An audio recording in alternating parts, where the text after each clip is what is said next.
Hello, my name is Nathan Jackson, and this is Nathan's Neighborhood History. Today we're going to be featuring the St. Louis Place neighborhood.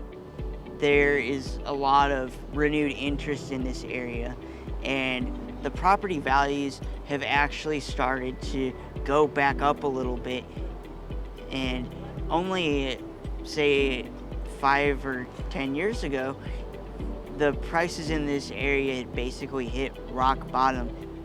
So St. Louis Place Park is actually the third oldest park in the city of St. Louis.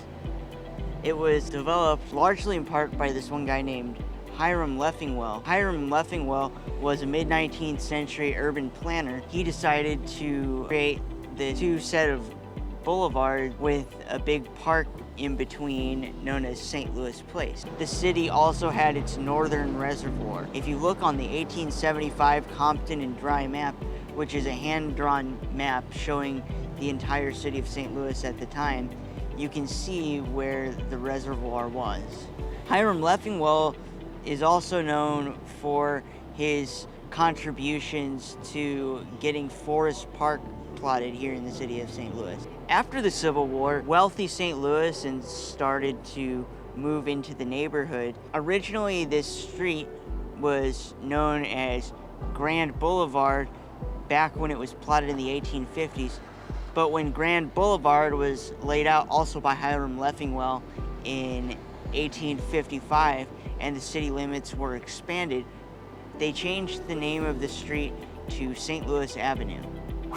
St. Louis Avenue became known as Millionaires Row shortly thereafter. In the 1870s through the early 1900s, some of the wealthiest St. Louisans in the northern part of the city built their houses along this section of street. Among those residents, in a now demolished mansion, Chris Vanderahi, who started the St. Louis Cardinals, actually built his house in the 2800 block of St. Louis Avenue. Another significant house in the neighborhood is the Sheehan Mansion, and it was owned by two brothers, John and Patrick Sheehan, and they built the house in 1892. It's one of the largest surviving houses on St. Louis Avenue, with over 6,000 square feet of living space. Moving down the street at 23rd and St. Louis Avenue, which features 4 historically significant and well-preserved houses in the Second Empire and Italian style. These are very typical of wealthy neighborhoods in the mid to late 19th century. And as you can see, they have stone-fronted facades with the limestone. And why people in the 19th century used the limestone-fronted facades was essentially to show off their wealth. The Italian-style houses were both completed in 1880, and they appear on the 1883 Hopkins Atlas, while the 2 Second Empire houses were built a little bit later in about 1885, and they do not appear on the 1883 Hopkins Atlas. Moving down the street from this row of houses, we have the James Meagher House. This is one of the most well-ornamented Second Empire style houses in the whole city. It was built in 1879. James Meagher moved to St. Louis in about 1850 as an Irish immigrant, worked his way up through many different jobs, eventually became a leading commissions merchant, and with the fortune that he built for himself, he built this mansion here on St. Louis Avenue in 1879. In about 1910, this mansion was converted into a funeral home, and they had an addition made, and the funeral home operated on this site for about a century. Moving down the street, we have one of the earliest residences in this section of St. Louis Avenue here in the St. Louis Place neighborhood.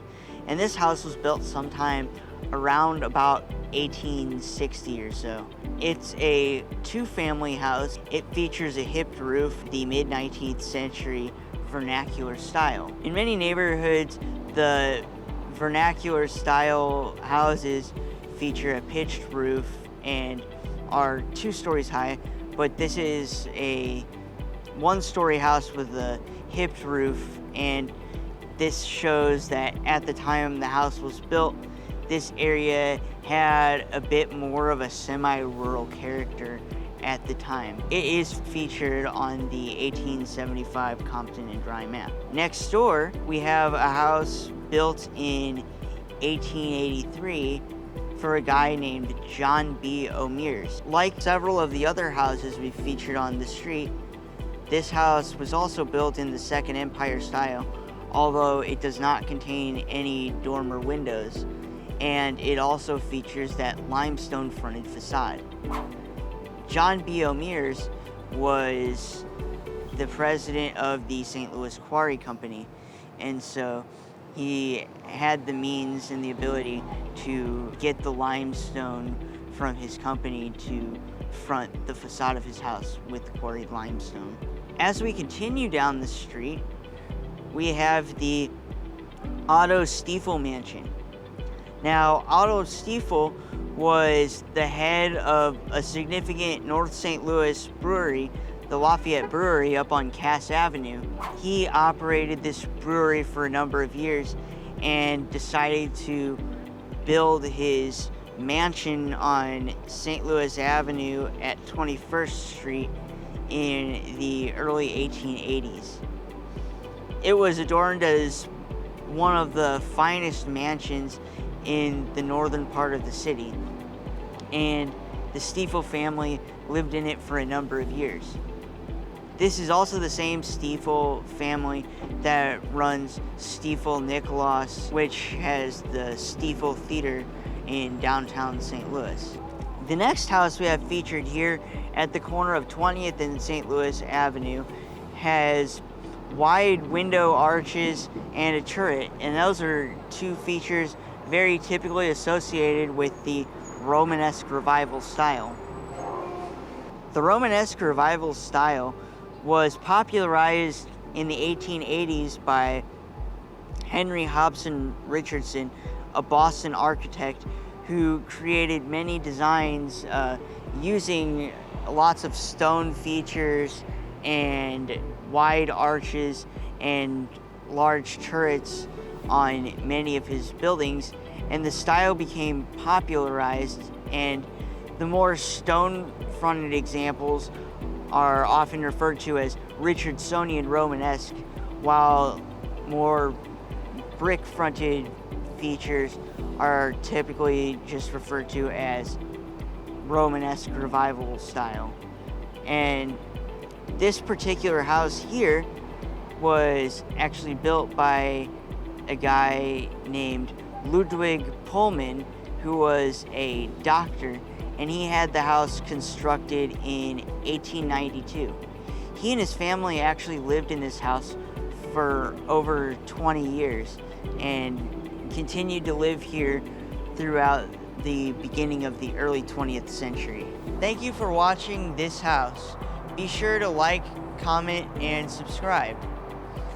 For more information, be sure to book a tour with St. Louis History and Architecture on Facebook to get a full tour of the neighborhood.